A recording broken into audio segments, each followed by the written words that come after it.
Let's start geography YouTube channel में एक बार पुनः आपका हार्दिक स्वागत है। तो आज हम बीए पार्ट फर्स्ट के सेकंड पेपर संसाधन एवं पर्यावरण भूगोल का चौथा टॉपिक पढ़ेंगे, जिसके अंदर हम खनिज संसाधन और खनिज संसाधनों का वर्गीकरण और लो एस खनिज संसाधन किसे कहते हैं, लो एस कितने प्रकार का होता है और विश्व और भारत के संदर्भ में लो एस खनिज संसाधनों के भंडारों के बारे में विस्तार से अध्ययन करेंगे। तो देखिए, हमारी जो पृथ्वी का नमूना है ग्लोब, और ग्लोब के साथ में है ये हमारी पृथ्वी की भूप्रपट्टी। इस भूप्रपट्टी के अंदर देखें तो भूप्रपट्टी का जो ऊपरी क्रस्ट है, ऊपरी क्रस्ट के अंदर यदि हम देखें तो 5% भाग पर लो एस खनिज पदार्थ है वो पाया जाता है, और हमारी संपूर्ण पृथ्वी पर देखें तो 35% भाग पर क्या है, यानी लो एस पाया जाता है। तो सर्वप्रथम देखेंगे खनिज संसाधन से क्या तात्पर्य है। तो खनिज संसाधन से तात्पर्य यानी ऐसे प्राकृतिक पदार्थ जो मुख्य रूप से क्या है, भूगर्भ से यानी उत्खनन कर है वो प्राप्त किए जाते हैं, और उनकी एक मुख्य रूप से क्या है, प्राकृतिक और रासायनिक पदार्थों के समेकन से ये खनिज पदार्थ है वो बनते हैं। जिसमें इससे पूर्व वाला जो वीडियो था जिसमें हमने खनिज संसाधनों के वर्गीकरण का विस्तार से अध्ययन किया था, निवेकरणीय, अनिवेकरणीय खनिज संसाधन और वनस्पति, वन्य जीव, ये भी हमारे यानी प्राकृतिक संसाधन है। तो आज हमारा यह मुख्य टॉपिक रहेगा खनिज संसाधन के प्रकार। तो खनिज संसाधनों के प्रकारों के बारे में अध्ययन करें तो मुख्य रूप से खनिज संसाधनों को 3 वर्गों के अंदर विभाजित किया गया है, जिसमें एक आ जाता है अधात्विक खनिज पदार्थ।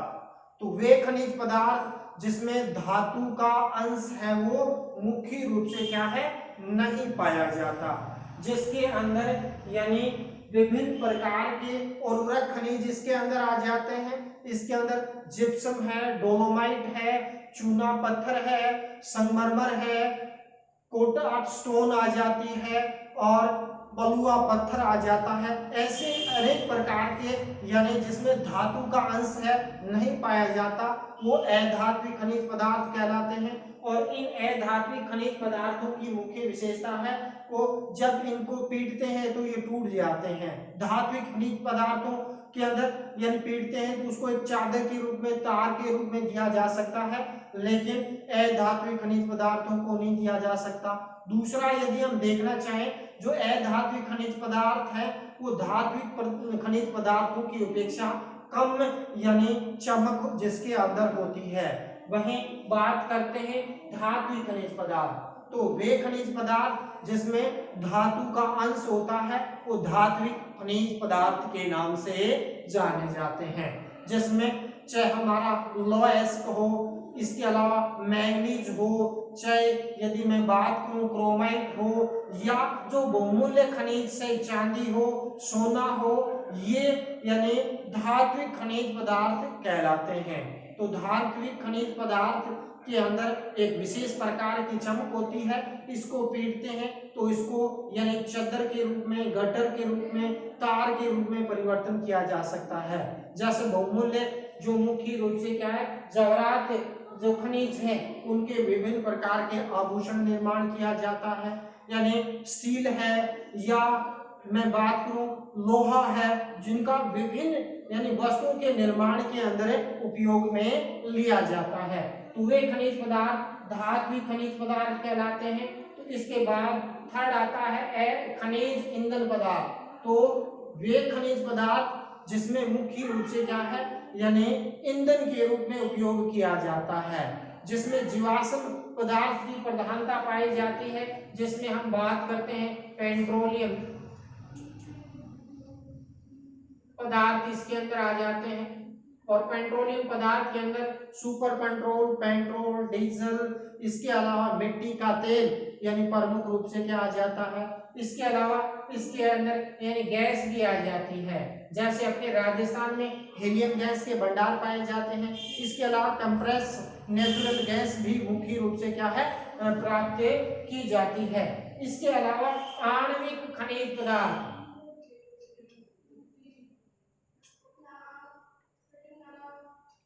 जिसमें यानी यूरेनियम है, थोरियम है, मोनोजाइट है, इनसे भी क्या है यानी विभिन्न प्रकार की विद्युत उत्पादन की जाती है। जैसे अपना यानी तारापुर है महाराष्ट्र के अंदर, रावत भाटा है राजस्थान के अंदर।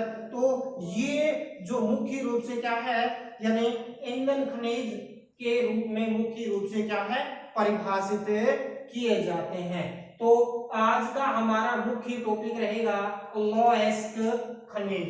तो लोएस्क की यदि हम बात करते हैं तो यानी लोएस्क यानी भूमि के अंदर यानी भूगर्भ से उत्खनन कर ये प्राप्त किया जाता है। और लो यानी आधुनिक औद्योगिक सभ्यता का यानी आधारभूत खनिज है। और लो आधुनिक सभ्यता की धुरी कहा जाता है। क्यों?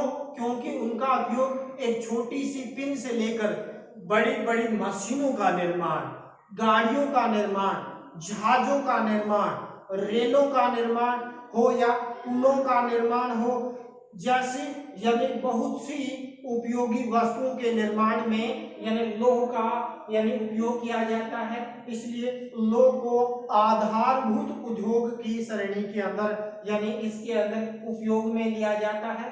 तो लौह की यदि हम बात करते हैं तो यह भूमि के अंदर यानी अशुद्ध मात्रा में प्राप्त होता है। उसके अंदर चूना पत्थर भी मिला होता है, मैग्नीशियम भी मिला होता है, फास्फोरस भी इसके अंदर मिला होता है, सिलिका, गंधक और तांबा के रूप में मिश्रित रूप में मुख्य रूप से मिलता है, जिसको यानी लोएस्क के रूप में प्राप्त करते हैं। तो हमने बात की थी कि हमारा जो संपूर्ण ग्लोब है, इस ग्लोब के अंदर देखना चाहें तो इसकी जो आपने इससे पहले पृथ्वी की आंतरिक संरचना पढ़ी थी फर्स्ट पेपर के अंदर भौतिक भूगोल के अंदर, तो उसमें हमने देखा था कि सियाल सीमा निफेस वैस के अनुसार या अभिनव मत के अनुसार, तो उसमें यानी अलग अलग खनिज की प्रधानता पाई जाती है। हमारी जो यानी बात करते हैं कोर परत में 80% लौह और निकल पाया जाता है। तो यदि हम बात करते हैं संपूर्ण ऊपरी क्रस्ट है, भूपरपट्टी है, उसके 5% भाग पर क्या है यानी लोएस्क पाया जाता है। यदि मैं बात करूं संपूर्ण पृथ्वी की तो संपूर्ण पृथ्वी के 35% भाग पर क्या मिलता है लोएस्क है वो पाया जाता है। तो इसके अलावा यदि मैं बात करूं दूसरा तो इसके अंदर यानी लौह की बात करते हैं तो लौह भूगर्भ से उत्खनन कर प्राप्त किया जाता है। और इसके अंदर यदि हम देखना चाहें तो लौह को मुख्य रूप से लोएस्क को 4 वर्गों में बांटा गया है। यानी किसको लोहा एस्क। तो लोएस्क को 4 कैटेगरी कौन कौन सी है, उनकी क्या विशेषताएं पाई जाती है, उसके अंदर यदि हम अवलोकन करना चाहें, एक आ जाता है हेमेटाइट। तो हेमेटाइट लोएस्क की यदि हम विशेषताएं देखना चाहें तो इसको क्या लौह का ऑक्साइड के नाम से जाना जाता है। और इसका रंग की बात करते हैं तो रंग इसका पाया जाता है लाल व गेरुआ रंग का होता है। ये कैसे रंग का होता है भाई, लाल या गेरुआ रंग का होता है। और ये कुडप्पा। और यदि मैं बात करूं धारवाड़, कौन सी कुडप्पा व धारवाड़ युग की चट्टानों के अंदर यानी हेमेटाइट लोएस्क है वो प्रमुखतः पाया जाता है। और इसमें हम बात करते हैं लोहांश की मात्रा। लोहांश की मात्रा बात करते हैं तो 60 से 70% है लोहांश की मात्रा है किसमें हेमेटाइट हेमेटाइट किस्म के लॉएस के अंदर यानी पाई जाती है। तो इस प्रकार यदि हम बात करते हैं हेमेटाइट यानी बढ़िया किस्म का लॉएस होता है, रंग लाल व गेरुआ होता है, कुड़प्पा व धारवाड़ किस्म की यानी चट्टानों में पाया जाता है। लोहांस की बात यदि हम बात करते हैं तो लोहांस की मात्रा इसके अंदर पाई जाती है कितने 60 से 70% मात्रा इसके अंदर प्रमुख रूप से क्या है पाई जाती है। फिर यदि हम देखते हैं तो जो ये लोएस्क है भारत के अंदर अधिकांश लोएस्क है वो हेमेटाइट किस्म का है वो पाया जाता है। यदि विश्व संदर्भ में इसकी स्थिति यदि हम देखना चाहें तो संयुक्त राज्य अमेरिका का जो ग्रेट लेक्स औद्योगिक प्रदेश है वहां प्रमुख रूप से क्या है हेमेटाइट किस्म का लोएस्क है वो पाया जाता है। फिर बात करते हैं विश्व के अंदर ब्राजील है, स्पेन है कि और चीन है में यानी उत्कृष्ट किस्म का हेमेटाइट लोएस्क है वो पाया जाता है। फिर बात करते हैं मैग्नेटाइट।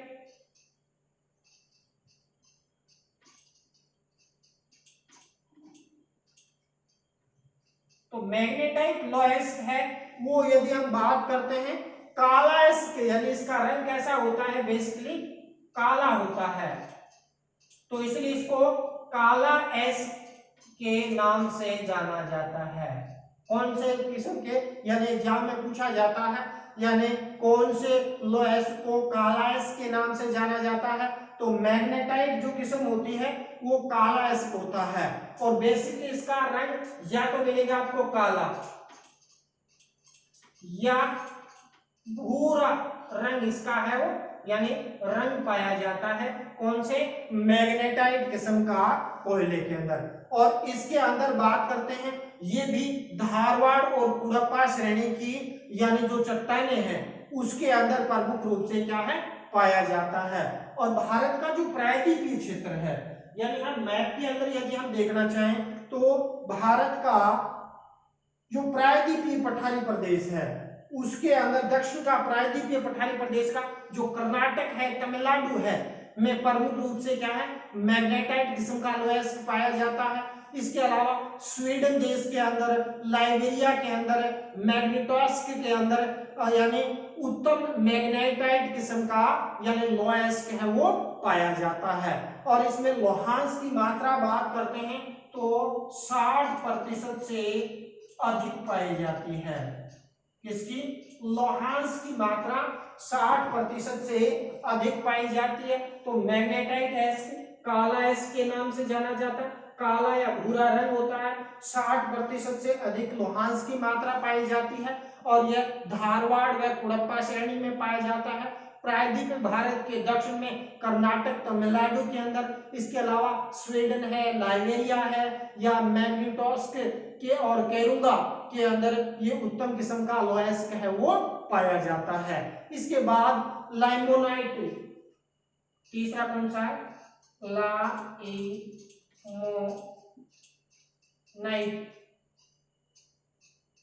तो लाइमोनाइट किस्म का जो लोएस्क की यदि हम बात करते हैं तो यह तीसरी श्रेणी का लोएस्क पाया जाता है और इसका बेसिकली रंग मिलता है क्या रंग मिलता है इसका पीला। तो लाइमोनाइट किस्म का जो लोएस्क होता है रंग इसका यानी पीला होता है। तो हाइड्रेट आयरन ऑक्साइड कहा जाता है, क्या कहा जाता है हाइड्रेट आयरन एस्क यानी लो ऑक्साइड के नाम से क्या है लाइमोनाइट जो एस्क को जाना जाता है। फिर बात करते हैं लोहांस की मात्रा। तो लोहांस की मात्रा इसमें यदि हम बात करते हैं 35% से 50% के बीच इसके अंदर यानी लोहांस की मात्रा है इसके अंदर पाई जाती है। और यह भारत के अंदर देखें तो उत्तराखंड है या हिमाचल प्रदेश का कांगड़ा घाटी है और या यूपी वाला जो क्षेत्र है उसके अंदर यानी लाइमोनाइट किस्म का लोएस्क है वो प्रमुख रूप से क्या है पाया जाता है। इसके अलावा चौथा लोएस्क है सेडेराइट।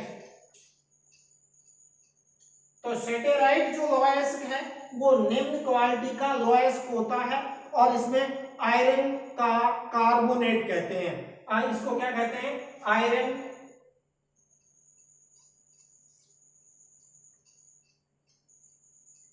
कार्बोनेट। सेडेराइट लोहेस को आयरन कार्बोनेट के नाम से जाना जाता है। फिर बात करते हैं लोहांश। तो लोहांश की मात्रा 10% से 48% के बीच पाई जाती है। तो यानी निम्न क्वालिटी का जो लोहा है उसे सेडेराइट के नाम से जाना जाता है। और रंग इसका मुख्य क्या है? ये पाया जाता है भूरा या धूसर भूरे रंग का पाया जाता है। तो सेडेराइट आयरन कार्बोनेट के नाम से जाना जाता है। लोहांश की मात्रा 10 से 48% होती है। भूरा या धूसर रंग का ये पाया जाता है। और ये फ्रांस का जो लोरेंस क्षेत्र है उसके अंदर पाया जाता है। यूकी का जो लांकाशायर क्षेत्र है वहां पर ये लोहेस है वो प्रमुख रूप से क्या है? पाया जाता है। तो इस प्रकार यदि हम देखना चाहें तो लोहेस के वर्तमान के अंदर यानी आधारभूत खनिज पदार्थ है। और यदि इसकी विश्व संदर्भ के अंदर इसकी स्थिति देखना चाहें तो लोहेस का जो भंडार है, भंडार में देखें तो ये आ जाता है कौन सा? यूरोप। और ये यूरोप और इधर आ जाता है उत्तरी अमेरिका, यानी ये वाला क्षेत्र है उत्तरी अमेरिका। उत्तरी अमेरिका। तो यहाँ संपूर्ण विश्व का लगभग 25% यानी लोहेस के यानी कौन सा? पश्चिमी यूरोप और उत्तरी अमेरिका के अंदर विश्व का 25% लोहेस के भंडार पाए जाते हैं। फिर बात में करता हूं यानी पूर्वी यूरोप और मुख्य रूप से क्या है? रूस वाला जो क्षेत्र है वहां पर भी लगभग 25% लोहेस है वो पाया जाता है। इसके बाद इसके अलावा यानी दक्षिणी अमेरिकी देशों के अंदर यानी विश्व का 20% से अधिक लोहेस है वो पाया जाता है। इसके अलावा जो शेष लोहेस है वो दक्षिणी एवं दक्षिणी पूर्वी एशियाई देशों के अंदर प्रमुख रूप से क्या है? पाया जाता है। तो ये आज हमने देखा कि खनिज संसाधन 3 प्रकार के, धात्विक, अधात्विक और खनिज ईंधन पदार्थ। इसके अलावा यानी लोहेस तो लोहेस के मुख्य रूप से क्या है? वर्तमान में आधुनिक सभ्यता की धुरी है। और इसके उपयोग छोटी से छोटी यानी पिन से लेकर बड़ी बड़ी विशाल मुख्य रूप से क्या है? यानी मशीनों का निर्माण हो, चाहे गाड़ी का निर्माण हो, जहाजों का निर्माण हो, वायुयान का निर्माण, पुलों, बांधों और भवन निर्माण के अंदर यानी लोहेस का प्रयोग किया जाता है। इसलिए आधुनिक सभ्यता की धुरी के नाम से इसको क्या है? जाना जाता है। तो लोहेस 4 किस्म का होता है। हेमेटाइट, दूसरा मैग्नेटाइट, तीसरा लाइमोटाइट, चौथा सेडेराइट किस्म का लोहेस के पाया जाता है, जिनकी अलग अलग विशेषताएं हमने देखी। तो इस प्रकार नेक्स्ट जो अपना वीडियो होगा इसमें विश्व के अंदर लोहेस का वितरण है वो कहां कहां पाया जाता है, उनमें यानी कौन कौन से पर्टिकुलर क्षेत्र हैं जहां लोहेस के खनिज भंडार हैं वो पाए जाते हैं, और विश्व के अंदर यानी कहां लोहे का उत्खनन किया जाता है, भारत की लोहेस के उत्पादन में क्या स्थिति है, इनका विस्तार से अध्ययन करेंगे। तो मैं उन तमाम विद्यार्थियों से अनुरोध करता हूं कि अपने बीए पार्ट फर्स्ट के दोनों पेपर यानी भौतिक भूगोल, संसाधन एवं पर्यावरण भूगोल के यानी 2 से 3 चैप्टर यानी कंप्लीट होने वाले हैं। तो वो ये आप इन यूट्यूब चैनल के माध्यम से जुड़े, यथाशीघ्र एडमिशन लेकर विभिन्न जो सब्जेक्ट है उनकी तैयारियां करवाई जा रही है। तो आप यानी इस YouTube चैनल से जुड़कर अपना अध्ययन जारी रखें। इसी के साथ जय हिंद, जय भारत।